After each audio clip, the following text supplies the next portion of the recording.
Assalamualaikum warahmatullahi wabarakatuh. Apa kabarnya teman-teman semua?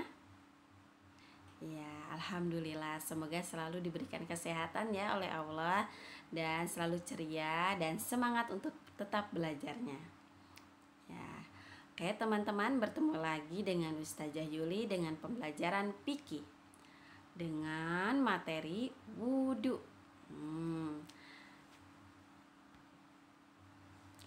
Oke, sebelum kita mulai, alangkah lebih baiknya kita berdoa terlebih dahulu. Silakan teman-teman, sikap berdoa, tangannya diangkat, kepalanya ditundukkan. Membaca doa sebelum belajar. Bismillahirrahmanirrahim. Rabbi zidni ilman warzuqni fahman. Ya Allah, tambahkanlah ilmu kepadaku dan berikanlah aku kefahaman. Amin. Nah, alhamdulillah kita sudah selesai berdoa. Semoga kita mendapatkan keberkahan dalam ilmu hari ini. Nah, Ustazah dan intinya untuk mengingatkan teman-teman tentang pijakan ketika mengikuti pembelajaran video ini.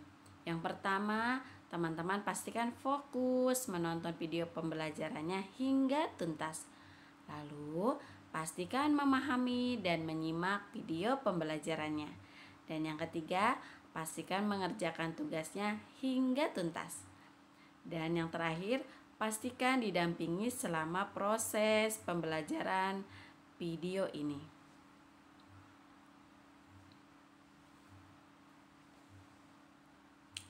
Oke teman-teman, hari ini Ustazah akan menjelaskan tentang wudhu. Pasti teman-teman sudah tahu ya apa itu wudhu. Wudhu adalah bersuci ketika kita akan melaksanakan sholat. Nah, pasti teman-teman sudah tahu ya gerakan apa saja yang dilakukan ketika berwudu. Namun, hari ini Ustazah hanya menjelaskan apa saja tentang wudu. Nah, yang pertama, syarat sah pada wudu. Nah, coba teman-teman, apa saja ya syarat sahnya wudu? Kira-kira kalau kita tidak melakukan syarat tersebut, kira-kira wudu kita sah tidak?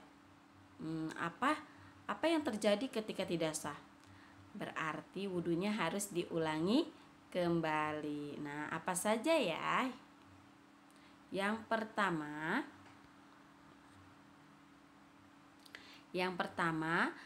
menggunakan air yang suci dan mensucikan.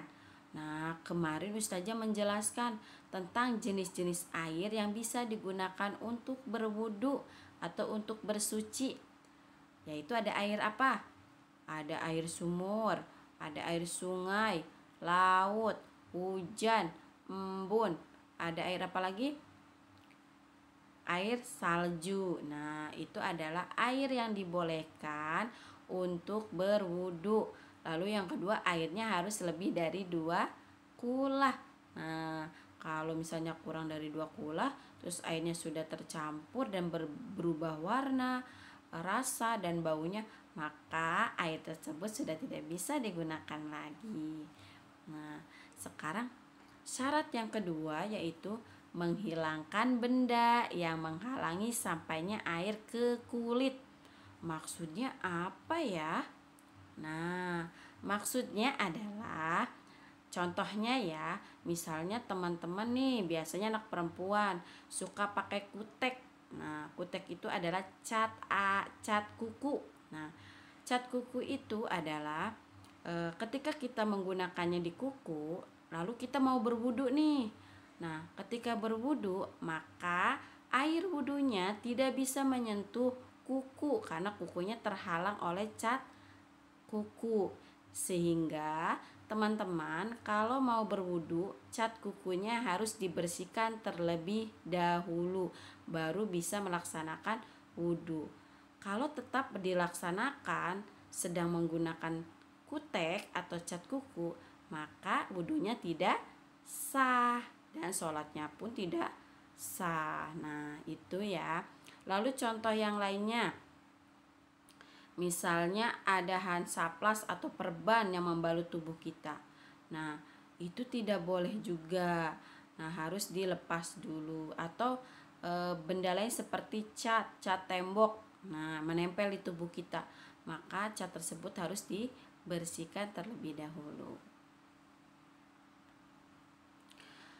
Lalu yang ketiga, menyempurnakan wudhu dengan membasuh seluruh anggota wudhu. Nah, contohnya anggota wudhu itu apa saja?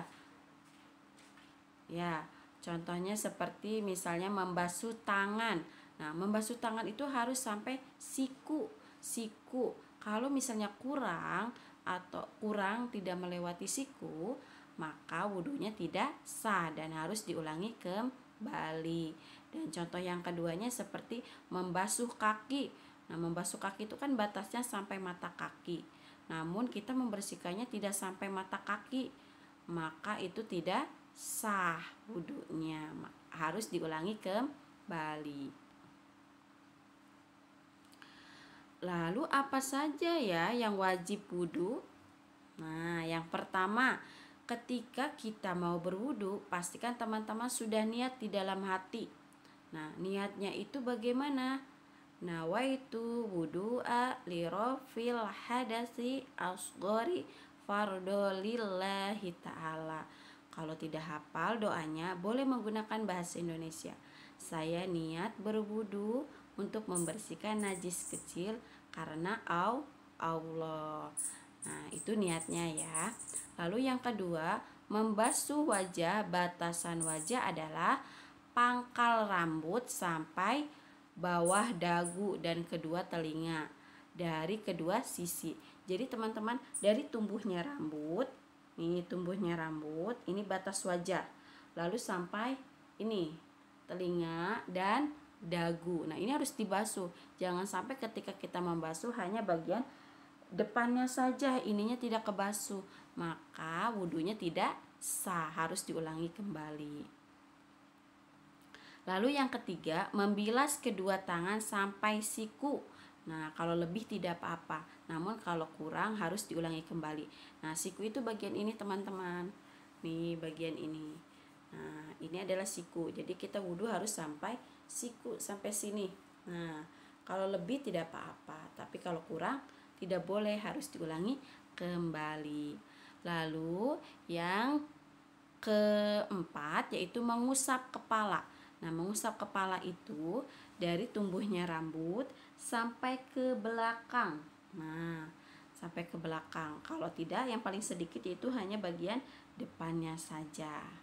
Nah, lalu yang kelima, membasuh kedua kaki sampai mata kaki.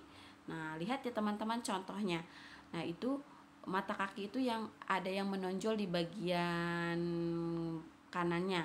Nah, itu adalah mata kaki. Nah, mohon maaf Ustazah tidak bisa mencontohkan. Nanti teman-teman bisa lihat saja di gambar ya. Lalu yang terakhir adalah tertib. Maksud tertib di sini sesuai dengan urutan. Jadi jangan sampai niat langsung membasuh kaki, kalau enggak dari niat langsung membasuh tangan. Nah, itu tidak berurutan. Jadi urutannya yang pertama apa? Niat dulu, terus kumur-kumur ya, basuh hidung, basuh muka, basuh tangan, kepala, terus telinga, baru kaki. Itu adalah yang tertib. Jangan sampai baru basuh hidung langsung ke kaki. Nah, itu tidak tertib. Nah, itu adalah wajib wudhu. Bagaimana kalau tidak dilakukan? Maka wudhunya tidak sah atau tidak batal, disebutnya batal. Maka harus diulangi kembali wudhunya. Nah, kesimpulan hari ini tentang pembelajarannya yaitu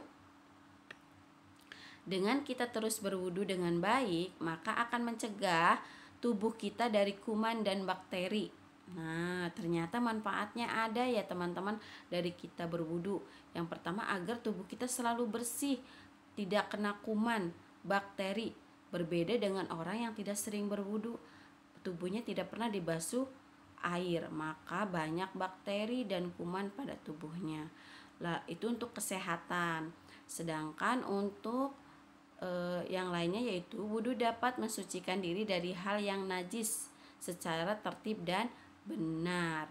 Nah, wudhu itu tujuannya untuk membersihkan najis pada tubuh kita. Misalnya kita habis menginjak kotoran, maka dengan berwudhu najis itu akan terbasuh.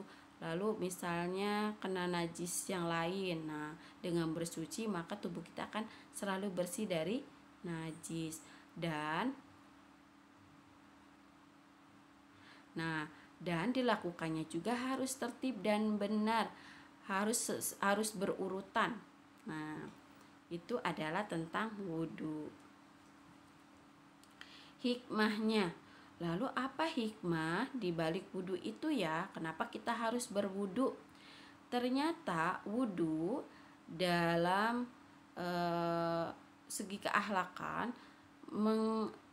wudhu itu dapat menghasilkan energi positif yang membuat seseorang akan bertambah akhlaknya, dan yang lainnya akan ketika kita meninggal dalam keadaan husnul khotimah, karena dalam keadaan suci.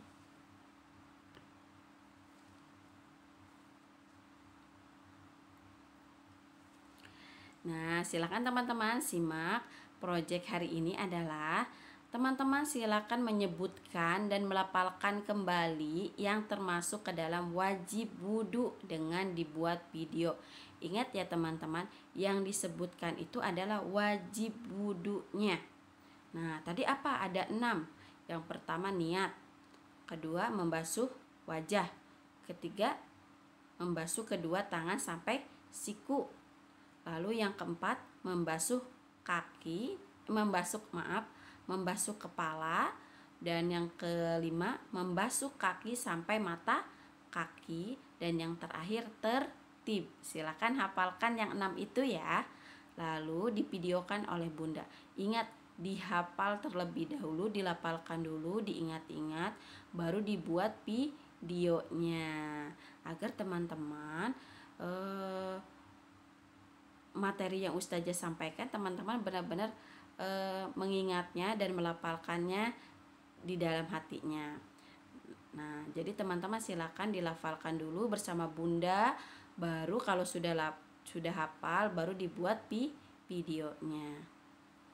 Nah, selanjutnya hasil proyek videonya dikirimkan melalui aplikasi Classroom. Jika ada kendala boleh dikirimkan melalui walasnya ya.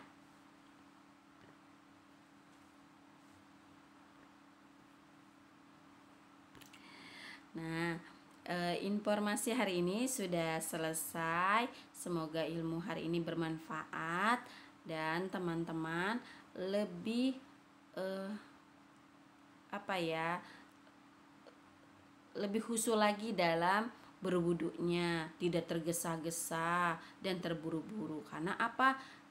Yang terburu-buru itu khawatirnya ada anggota tubuh kita yang terlewat ataupun kurang dari hitungan setiap anggotanya kan 3 kali. Khawatirnya ada yang kurang dari 3 kali.